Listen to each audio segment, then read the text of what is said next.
વહાલા દોસ્તો, વિડીયોને અંત સુધી જરૂર જોજો, જોઈને તમારા પણ રૂવાડા ઊભા થઈ જશે। મારું નામ હિના છે। જ્યારે હું બાળકોને પાર્કમાં લઈ જતી ત્યારે એક માણસ મારા માથા પર હાથ ફેરવતો અને દુઆ આપતો। હું તે માણસને ગરીબ માનીને ક્યારેક તેને 500 રૂપિયા આપતી, પરંતુ એક દિવસ હું તે માણસને પૈસા આપવા લાગી તો તે બેહોશ થઈ ગયો। હું તેને કારમાં બેસાડી ઘરે લઈ આવી, પણ જ્યારે રાત થઈ ત્યારે મારા હોશ ઉડી ગયા, કારણ કે તે રાત તે એક યુવાન છોકરો હતો, પાર્કની બેન્ચ પર બેસી પોતાના જ સાથે વાતો કરતો હતો। લગભગ 24 વર્ષનો હતો। તે જોવામાં ખૂબ જ સુંદર હતો, પણ કદાચ પાગલ હતો કે પછી આશિક હતો। હું જ્યારથી મારા નવા બંગલામાં શિફ્ટ થઈ હતી, બાળકો મને રોજ બંગલા પાસેના નાના પાર્કમાં જવાની જીદ કરવા લાગ્યા। હું ઘરના બધા કામોમાંથી મુક્ત થઈને સાંજે બાળકોને બહાર લઈ જતી। બગીચામાં આવવાનો આજે મારો ત્રીજો દિવસ હતો। જ્યારે હું તે માણસ તરફ જોઈ રહી હતી, તે રોજ એક જ બેન્ચ પર બેસીને પોતાની સાથે વાતો કરતો રહેતો, ક્યારેક તે હસતો અને ક્યારેક તે રડતો। નજીકમાં બાળકો ફૂટબોલ રમતા હતા, પણ તે દરેક વસ્તુથી બેધ્યાન થઈને પોતાની દુનિયામાં મગ્ન હતો। હું બેન્ચ પર બેસીને બાળકોને જોતી, તે માણસ મારી નજર સામેની બેન્ચ પર બેઠો રહેતો। તેના કપડાં જોઈને એવું લાગતું હતું કે તે ખૂબ જ ગરીબ છે, જૂના કપડાં પહેર્યા હતા। હું બાળકો સાથે જતી તો થોડો નાસ્તો સાથે લઈ જતી હતી। હું બાળકો તરફ જોઈ રહી હતી જ્યારે તે પાગલ માણસ ઊભો થયો અને મારી તરફ જોવા લાગ્યો અને મારી તરફ ચાલવા લાગ્યો। મને થોડી બીક પણ લાગી રહી હતી કે તે મારી તરફ કેમ આવી રહ્યો છે। વળી તે પાગલ હતો અને મને ડર હતો કે તે મને કોઈ નુકસાન પહોંચાડી શકે છે। હું ખૂબ જ નર્વસ હતી, પરંતુ તે માણસ મારી પાસે આવ્યો અને માથું ખંજવાળવા લાગ્યો। કહેવા લાગ્યો, "એ છોકરી, મને ખાવાનું આપો, મને બહુ ભૂખ લાગી છે।" આ સાંભળીને મારો ડર થોડો ઓછો થયો। શરૂઆતમાં તો મારો જીવ જ નીકળી ગયો હતો। કદાચ તે ભૂખ્યો હતો। મેં ટિફિનમાંથી તેને સેન્ડવિચ આપી। તે સેન્ડવિચ તેણે તરત જ મારા હાથમાંથી લઈ લીધી અને કહેવા લાગ્યો, "તું બહુ સારી છે, નહીંતર જ્યારે પણ હું કોઈ પાસે ખાવાનું માંગું છું, ત્યારે તે મને મારે છે અને કહે છે, 'કામ કરીને ખા, તું તો યુવાન છો.'" મારું અનુમાન સાચું હતું। એ ગરીબ વ્યક્તિ પાગલ હતો, કદાચ તે માનસિક રીતે પણ ઠીક ન હતો। મેં પર્સમાંથી 500ની નોટ કાઢી અને તેને આપી, પણ મને ખબર નહોતી કે તે 500ની નોટ પકડીને મારી સાથે આવું કરી શકે છે। જ્યારે તેણે મારા હાથમાં 500 રૂપિયાની નોટ જોઈ તો તે હાથના ઈશારાથી બોલ્યો નહીં, તેના બદલે તેણે કહ્યું, "મારે આ જોઈતું નથી." તેણે કહ્યું, "મને એક વધુ સેન્ડવિચ આપો." મેં આ સાંભળ્યું તો મને હેરાનગી થઈ। તે સેન્ડવિચનું નામ બરાબર લઈ રહ્યો હતો। મેં તેને બીજી સેન્ડવિચ આપી અને 500ની નોટ પણ આપી। મેં કહ્યું, "આ રાખ, તને ઉપયોગી થશે." મેં વિચાર્યું, ચાલો બાળકોના નામે સારું કરીએ, પણ એ પછી તેણે હાથ લંબાવીને મારા માથા પર મૂક્યો। હું આ બધાથી પાછળ હટી ગઈ હતી। આ કેવી ક્રિયા હતી? તે કહેવા લાગ્યો, "ખુશ રહો, આબાદ રહો." આટલું કહી તે ત્યાંથી ચાલ્યો ગયો। પણ આ શું હતું? તેને આવું કેમ કર્યું? ન તો તે મારાથી મોટી કોઈ વ્યક્તિ હતી જે મારા માથા પર હાથ મૂકીને મને આશીર્વાદ આપતી, અને ન તો કોઈ નેક વ્યક્તિ હતો। પછી હું બાળકોને લઈને ઘરે આવી હતી। મારા પતિની કામની દિનચર્યા એવી હતી કે ક્યારેક તેઓ એક દેશમાં હોય તો ક્યારેક બીજા દેશમાં હોય। તેઓ અઠવાડિયામાં ફક્ત 2-3 દિવસ જ ઘરે રહેતા હતા, અને તે દિવસોમાં હું મારા પતિને જે ગમતું તે રાંધતી અને તેમને ખવડાવતી। પરંતુ મારા પતિ ઘરે હોય કે ન હોય તે મારા માટે સમાન બનવા લાગ્યું। જ્યારથી તેણે નવો ધંધો શરૂ કર્યો તે હંમેશા પોતાના વ્યવસાયમાં પ્રગતિ માટે કામ કરતા હતા। જ્યારે પણ હું તેની પાસે બેસતી ત્યારે તે કોઈ સાથે ફોનમાં વ્યસ્ત હોતા। મારા પતિના વ્યસ્ત હોવાને કારણે હું એકલતાનો શિકાર બની ગઈ હતી। તેણે મને જરા પણ સમય આપ્યો ન હતો। મારા 2 બાળકો હતા, જે બંને શાળાએ જતા હતા। ઘરમાં દરેક કામ માટે નોકર હતા। પૈસાની કોઈ કમી નહોતી, કોઈ વસ્તુની કમી નહોતી। માત્ર એક જ વસ્તુનો અભાવ હતો, તે મારા પતિનો। મારા પતિના આગમન પહેલા હું સરસ તૈયાર થતી કે કદાચ તે મારી તરફ જોશે, મારી સાથે સમય વિતાવશે, પણ એવું કંઈ નહોતું। ધંધો અને પૈસા તેમના જીવનમાં બધું જ હતું. જ્યારે પણ હું ફરિયાદ કરતી ત્યારે તે કહેતા કે હું જે પણ કરું છું તે તારા અને બાળકો માટે જ કરું છું. જો હું કાલે પૈસા કમાઈશ તો તે તમારા લોકો માટે જ ઉપયોગી થશે. મેં તેને કહ્યું કે રોહન, બિઝનેસ સાથે તમારી મને અને બાળકોને પણ જરૂર છે. અને તમે જેટલી કમાણી કરો છો તે અમારા માટે ઘણી છે. પરંતુ મારી વાત પર તે મારી સામે જોવા લાગ્યા અને બોલ્યા, પણ આટલું મારા માટે કાફી નથી. મારે ઘણા પૈસા કમાવવા છે. હવે મારા રોહન સાથે ઝઘડા થવા લાગ્યા. મેં તેને વારંવાર કહ્યું કે મારે તેની જરૂર છે, પરંતુ તે સાંભળતો ન હતો. તે કહેવા લાગ્યા કે આ જ જીવન છે. કોઈ નાટક કે વાર્તા નથી કે હું તારી પાછળ ગુલાબનું ફૂલ લઈ ફરતો રહું અને પ્રેમ વ્યક્ત કરું. શું તું પાગલ છો? આટલું કહીને તે ઝડપથી માથું ફેરવીને સૂઈ જાય છે. મારા પતિને મારા પર ધ્યાન ન આપવાથી મેં મારા જીવનમાં એક પગલું ભર્યું જે મારે ન લેવું જોઈતું હતું, જે સ્ત્રીઓ માટે અપમાનનું કારણ બને છે, પરંતુ હું તેમાં મારો દોષ માનતી ન હતી. જ્યારે પણ હું બાળકોને પાર્કમાં લઈ જતી ત્યારે તે પાગલ બેન્ચ પર બેઠેલો જોવા મળતો હતો. આજે પણ હું બેન્ચ પર બેસીને મારા પતિ વિશે વિચારતી હતી કે તે પણ અમારી સાથે પાર્કમાં આવીને બાળકો સાથે સમય વિતાવે તો કેવું સારું થાત. મારી આંખમાંથી આંસુ વહેવા લાગ્યા હતા અને તે પાગલ મારી સામે બેઠો હતો, મને ધ્યાનથી જોઈ રહ્યો હતો. હું વારંવાર આંસુની ધાર વહાવતી હતી અને મારા આંસુ છુપાવવાનો પ્રયત્ન પણ કરી રહી હતી. મારે રડવું ન હતું, પણ આજે તો જાણે મારા આંસુ પર કાબૂ ના હતા. થોડીવાર પછી તે પાગલ મારી પાસે આવ્યો અને કહ્યું, એ છોકરી કેમ રડે છે? શું તારી માતાએ તને મારતી છે? આટલું કહી તે મારી બેન્ચ પર બેસી ગયો. પછી તેને કહેવાનું શરૂ કર્યું, જુઓ, હું જાણું છું કે જ્યારે કોઈને થપ્પડ પડે છે ત્યારે તેને ઘણું દુઃખ થાય છે, રડવું પણ આવે છે, પણ મને જુઓ, મારી માં મારા મોઢા પર 2 વાર થપ્પડ મારે છે. પછી તેણે તેના બંને ગાલ પર આંગળીઓ મૂકી અને કહ્યું, એ કહી તો પણ હું રડતો નથી. તે કદાચ મને ચૂપ કરવાનો પ્રયાસ કરી રહ્યો હતો. આ સાંભળી હું હસવા લાગી. મને આટલું હસતી જોઈને તે પણ હસવા લાગ્યો અને બોલ્યો, હા, તમે હસતા જ સારા લાગો છો, હસ્યા કરો. મેં વિચાર્યું કે હું મારો સમય પસાર કરવા તેની સાથે જ વાત કરી લઉં. મેં કહ્યું, તારા મા-બાપ ક્યાં રહે છે? તે કહેવા લાગ્યો કે તે બંગલાની પાછળ સૌથી જૂનું ઘર છે. એ મારું ઘર છે. તમે ત્યાં આવો તો કોઈને પૂછજો રોહુ પગલાનું ઘર કયા છે. તે તમને મારા ઘરે મૂકી જશે. પાડોશના બધા લોકો મને રોહુ પગલો કહે છે. મેં કહ્યું, તમે કોઈ કામ કેમ નથી કરતા? પાર્કમાં કેમ બેઠા રહો છો? મારી વાત સાંભળી તે કહેવા લાગ્યો, તું પણ માંગની જેમ શરૂ થઈ ગઈ. હું નકામો નથી, મને કામ કરતા આવડે છે. પરંતુ આટલું કહીને તે ફરીથી પાર્ક તરફ જવા લાગ્યો. તેને કહ્યું, તમે મને કહો કે હું શું કરું પૈસા કમાઈને? જીવનના 4 દિવસ છે, તેમાંથી 2 દિવસ વીતી ગયા છે. આ વર્ષે હું 25 વર્ષનો થઈશ. મેં કહ્યું, તારા ઘરમાં બીજું કોણ રહે છે? મારા પ્રશ્ન પર તે ઊંડા વિચારમાં પડી ગયો. મેં કહ્યું, શું થયું રોહુ? બોલ, તારા ઘરમાં બીજું કોણ છે? તારા કેટલા ભાઈ બહેનો છે? મારા સવાલ પર તેણે ઊંડો શ્વાસ લીધો અને કહેવા લાગ્યો, તે જ યાદ કરું છું, ઘણા બધા ભાઈઓ છે. મને ગણતરી કેવી રીતે કરવી તે પણ ખબર નથી. 6-7 બહેન છે અને 4-5 ભાઈ. મેં કહ્યું, બધાથી મોટું?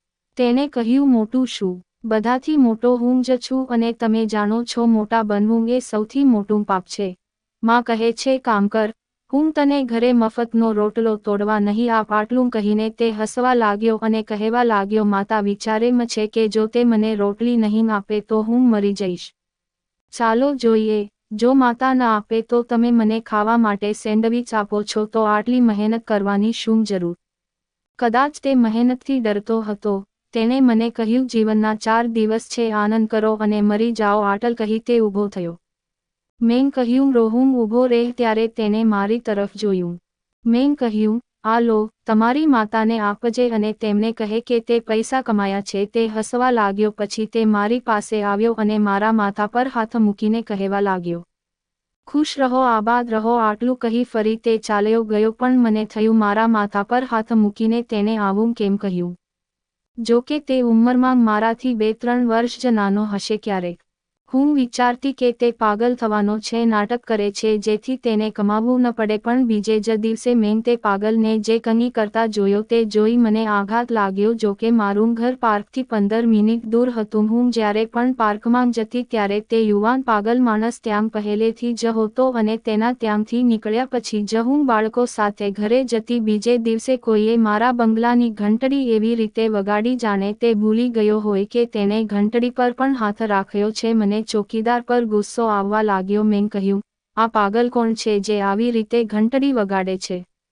ચોકીદાર કહેવા લાગ્યો કે કોઈ પાગલ છે, તે કહે છે કે તમારી માલકીનને બોલાવો, મારે તેની સાથે વાત કરવી છે. જ્યારે મેં કહ્યું કે અહીંથી નીકળી જાવ ત્યારે તે માન્યો નહીં. જ્યારે હું દરવાજેમાં આવી ત્યારે પાગલને જોઈને મને પહેલીવાર તેના પર ખૂબ ગુસ્સો આવ્યો. મેં કહ્યું, તમે અહીં કેવી રીતે આવ્યા? તેને કહ્યું, હું તમારું ઘર જાણું છું. મેં કહ્યું કે આ શું બદતમીજી છે, કોઈના ઘરે આ રીતે બેલ વગાડાય? આ સાંભળી થોડી વાર તે ચૂપ રહ્યો. પછી તેને કહ્યું, મને ભૂખ લાગી હતી તેથી મેં આજે તમારા ઘરે આવીને જમવાનું વિચાર્યું. મને એક ખબર ન હતી કે તેને મારા ઘરનું સરનામું કેવી રીતે ખબર પડી, પણ મને તેના પર બહુ ગુસ્સો આવ્યો. મેં કહ્યું, તમે અહીં રાહ જુઓ, હું નોકરાણી સાથે ભોજન મોકલી આપીશ. ચોકીદારે કહ્યું, મેડમ આ પાગલ છે. જો તમે તેને એકવાર ખવડાવશો તો તે દરરોજ અહીં ખાવા આવશે. તમે કહો તો હું તેને અહીંથી લાકડી વડે ભગાડું છું. મેં કહ્યું, ના રહેવા દો, હું જમવાનું મોકલાવું છું. પછી મેં એક નોકરાણીને તેને જમવાનું આપવા મોકલી. થોડી વાર પછી નોકરાણી ખોરાક લઈને પાછી આવી. મેં કહ્યું, શું થયું? તે પાગલે જમ્યું નહીં. તેને કહ્યું, હું બહાર ગઈ ત્યારે તે ચાલ્યો ગયો હતો. મને આશ્ચર્ય થયું કે તે જમવા આવ્યો તો જમ્યા વિના કેમ ચાલ્યો ગયો. થોડા સમય પછી મારા પતિ ઘરમાં પ્રવેશ્યા. તે કેનેડાથી પાછા આવ્યા હતા. હું તેને જોઈને જરાય ખુશ ન હતી, કારણ કે કેનેડા જતાં પહેલાં તે મારી સાથે લડ્યા હતા. તેને મારી પરવા ન હતી, તો હું શા માટે તેની પરવાહ કરતી? તે કહેવા લાગ્યા કે મને બહુ ભૂખ લાગી છે, ઝડપથી જમવાનું આપો. મેં નોકરાણીને ભોજન પીરસવાનું કહ્યું અને હું પોતે રૂમમાં ગઈ. પહેલા જ્યારે પણ મારા પતિ આવતા હતા ત્યારે હું તેના માટે ભોજનની વ્યવસ્થા કરતી અને જ્યારે મતે જમવા બેસે ત્યારે હું સામેની ખુરશી પર બેસતી. પણ આજે હું રૂમમાં ચાલી ગઈ. મેં વિચાર્યું કે કદાચ મારો રવૈયો જોઈને મારા પતિના રવૈયામાં થોડો ફરક લાગશે, પણ તેમને કોઈ ફરક ન પડ્યો. તેને આ વાતનો ખ્યાલ પણ ન હતો. તે માત્ર મારી જ નહીં પણ તેના બાળકોની પણ સંપૂર્ણ અવગણના કરી રહ્યા હતા. બીજા દિવસે હું બાળકો સાથે પાર્કમાં ગઈ ત્યારે સામે પેલો પાગલ બેઠો હતો. પણ મને જોઈને તેને ગુસ્સાથી કપાળ પર હાથ માર્યો અને પોતાનો રંગ બદલી નાખ્યો, જાણે તે મારાથી નારાજ હોય. બાળકો ત્યાં રમવા લાગ્યા. હું મારી બેન્ચ પર બેસવાને બદલે હું પેલા પાગલની નજીક ગઈ. મને જોઈને તેણે પોતાનું વર્તન બદલી નાખ્યું. મેં કહ્યું, તને શું થયું રોહુ? તું કેમ મોઢું આવું કરે છે અને ખાધા વગર કેમ નીકળી ગયો? તે કહેવા લાગ્યો, તને શું? તું મારી સાથે ભિખારી જેવું વર્તન કરવા લાગી છે. હું તને મિત્ર માનીને ત્યાં આવ્યો હતો. મેં કહ્યું, હું ગુસ્સે હતી કારણ કે તમે બેલ ખૂબ જ ખરાબ રીતે વગાડી હતી. પછી મેં મારા ટિફિનમાંથી તેને સેન્ડવિચ આપી. પછી તેને મારી સાથે વાત કરવાનું શરૂ કર્યું. પણ આજે મેં પહેલીવાર જોયું કે તેણે મારી સામે જોઈને વાત તો કરી, પણ તેની આંખો આખા પાર્કમાં ફરતી હતી. આ બધું હજી પૂરું થયું ન હતું ત્યારે પાર્કમાં ઘણા હવલદાર હાથમાં હથિયાર લઈ આવી ગયા. આ જોઈ રોહુનો રંગ ઉડી ગયો. તેણે સેન્ડવિચ ત્યાં જ ફેંકી દીધી અને એવી રીતે ભાગ્યો કે તેને જોઈને હવલદાર પણ ભાગવા લાગ્યો. તેનો પીછો કરવા લાગ્યા. પોલીસકર્મીઓએ જણાવ્યું હતું કે કોઈ તેની જગ્યા પરથી હટશે નહીં. તે એક નાનકડો પાર્ક હતો. રોહુ તેની દિવાલ કૂદી ભાગી ગયો તો 2 પોલીસ કોન્સ્ટેબલ તેની પાછળ દોડ્યા. તે રોહુને પકડવા માંગતા હતા. હવે મને ડર લાગવા માંડ્યો કે આ માણસ કોણ છે. પછી કોન્સ્ટેબલે મને અને પાર્કમાંના બધા લોકોને ભેગા કરવા માંડ્યા. એક પછી એક દરવાજો ખોલી બધાને મોકલવા લાગ્યા. હું પણ બાળકો સાથે ઘરે આવી. આ બધું જોઈને બાળકો પણ ડરી ગયા. મેં તેમને શબ્દોથી સાંત્વના આપી અને તેમને ખવડાવીને સુવડાવવા લાગી, પણ મારું ધ્યાન રોહુ તરફ જ હતું. શું તે ખરેખર પાગલ હતો? શું તે ચોર હતો? એક પછી એક સવાલ મારા મનમાં દોડી રહ્યા હતા, પણ મારી પાસે કોઈ જવાબ ન હતો. બીજા દિવસે જ્યારે મેં મારા બાળકોને પાર્કમાં જવાનું કહ્યું ત્યારે તેઓએ ના પાડી. તેને કહ્યું, અમને ડર લાગે છે, ત્યાં પોલીસ છે. મારું હૃદય બેચેન હતું. હું રોહુ વિશે જાણવા માંગતી હતી, પણ મને ખબર નથી કે હું તેના વિશે કેમ જાણવા માંગતી હતી. એટલા માટે હું એકલી પાર્કમાં ચાલી ગઈ હતી. સામેની બેન્ચ પર તે બેસતો હતો, પણ આજે તે ખાલી હતી. મારી આંખો આખા પાર્કમાં ડાબે અને જમણે ફરતી હતી. મેં આખા પાર્કમાં જોયું, પણ તે ક્યાંય દેખાતો નહોતો. પણ તેને એકવાર મને કહ્યું હતું કે તે બંગલાની પાછળની ઝૂંપડપટ્ટીમાં રહે છે. મેં વિચાર્યું કે હું જઈને જોઉં કે તેનું ઘર ક્યાં છે. હું બંગલાની પાછળની એક ઝૂંપડપટ્ટીમાં આવી, જ્યાં નાના કાચા મકાનો હતા. તે ગરીબ લોકોની વસ્તી હતી. એક શેરીમાં નાના બાળકો રમતા હતા. મેં તેને પૂછ્યું કે પાગલ રોહુ ક્યાં રહે છે? મને તેના ઘરનું સરનામું જણાવો. આ સાંભળીને બાળક વિચિત્ર નજરે મારી સામે જોવા લાગ્યો અને કહેવા લાગ્યો, કોણ પાગલ રોહુ? અમે કોઈને ઓળખતા નથી. મેં કહ્યું કે તે પાગલ માણસ છે. તેને મને તેનું સરનામું જણાવ્યું અને તે આ વિસ્તારમાં રહે છે, પરંતુ તેઓએ કહ્યું કે તેઓએ ક્યારેય આવા વ્યક્તિને જોયો નથી અને અમે આવા વ્યક્તિને ઓળખતા નથી અને અમે આ નામ પહેલીવાર સાંભળી રહ્યા છીએ. ત્યાં પહોંચી મેં ઘણા લોકોને રોહુ વિશે પૂછ્યું, પણ તેઓ અજાણ હતા. બધાએ કહ્યું આવી કોઈ વ્યક્તિ અહીં રહેતી નથી. મને આશ્ચર્ય થયું કે તેણે મને ફક્ત આ સરનામું આપ્યું હતું. પછી હું આ વિસ્તારમાંથી નીકળીને પોતાના ઘરે આવી હતી. 3 દિવસ વીતી ગયા હતા. હું દરરોજ પાર્કમાં જતી અને રોહુને શોધતી, પણ તે ન મળતો. 4 દિવસે જ્યારે હું પાર્ક ગઈ ત્યારે તે મારી સામે બેઠો હતો. હું ભાગતી તેની પાસે ગઈ અને તેને કહ્યું કે તમે 3 દિવસથી ક્યાં હતા? મારી વાત પર તેને કોઈ જવાબ ન આપ્યો. મારી વાત સાંભળીને એ મને જવાબ આપવાને બદલે ઊભો થઈ ગયો. કદાચ તે ત્યાંથી જવા માંગતો હતો, પણ ઠોકર મારીને પાર્કમાં પડી ગયો. તેને જોઈને મારા હોશ ઉડી ગયા. મેં મદદ માટે ઘણા યુવકોને બોલાવ્યા અને તેને મારી કારમાં હોસ્પિટલ લઈ ગઈ. ડોક્ટરે તેને ડ્રીપ લગાવી. તેમનું બીપી ઓછું હતું. મને લાગ્યું કે કદાચ તે 3 દિવસથી ભૂખ્યો અને તરસ્યો હશે, તેથી લો બીપીને કારણે તે બેભાન થઈ ગયો હતો. તે હજુ બેભાન હતો, પણ હું તેને મારા ઘરે લઈ આવી. મેં નોકરને કહ્યું કે તેને ગેસ્ટ રૂમમાં સુવડાવો, પણ રાત્રે મારી સાથે જે કાંઈ થયું તેનાથી હું ચોંકી ગઈ. રાત્રે જ્યારે હું બાળકોને સુવડાવી અને રૂમની બહાર આવી, ત્યારે મારા રૂમનો દરવાજો બહારથી કોઈએ બંધ કરી દીધો હતો. આ જોઈને મને આશ્ચર્ય થયું કે મારા રૂમનો દરવાજો કેમ બંધ હતો. મેં દરવાજો ખખડાવવાનું શરૂ કર્યું, પણ દરવાજો કોઈએ ખોલ્યો નહીં. હવે મને ડર લાગવા લાગ્યો હતો કે કદાચ એ પાગલ માણસ ચોર હતો. તેણે મને રૂમમાં બંધ કરી દીધી અને હવે તે મારું ઘર લૂંટવા જઈ રહ્યો છે. હું તેને મારા ઘરે કેમ લાવી? થોડી વારમાં અવાજો આવ્યા અને પછી ગોળીબારના અવાજો સંભળાવા લાગ્યા. આ સાંભળીને મારા હોશ ઉડી ગયા. મારો દરવાજો ખુલ્યો તો સામે પોલીસ હતી અને તે પાગલ રોહુ પણ ત્યાં હાજર હતો. મને આ જોઈને નવાઈ લાગી.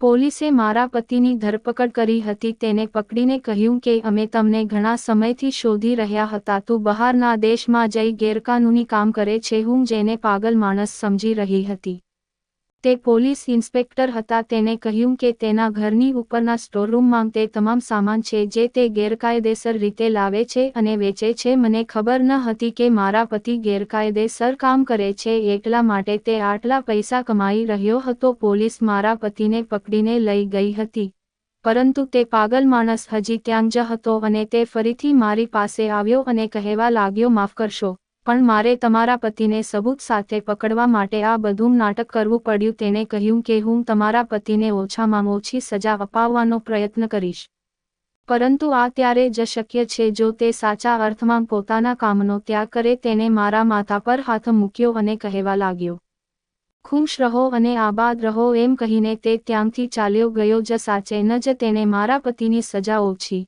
કરાવી હતી. જ્યારે મારા પતિ 4 વર્ષ પછી પાછા આવ્યા ત્યારે તે પોતાની ભૂલનો પસ્તાવો કરી રહ્યા હતા અને તેણે તમામ ખોટા કાર્યોનો ત્યાગ કર્યો હતો. મિત્રો, પૈસો હાથનો મેલ છે. એકવાર ચાલ્યો જાય તો તમે બીજી વખત મહેનત કરીને કમાઈ શકો છો, પણ સમય પસાર થઈ જાય તો સમય ફરી પાછો લાવી શકાતો નથી.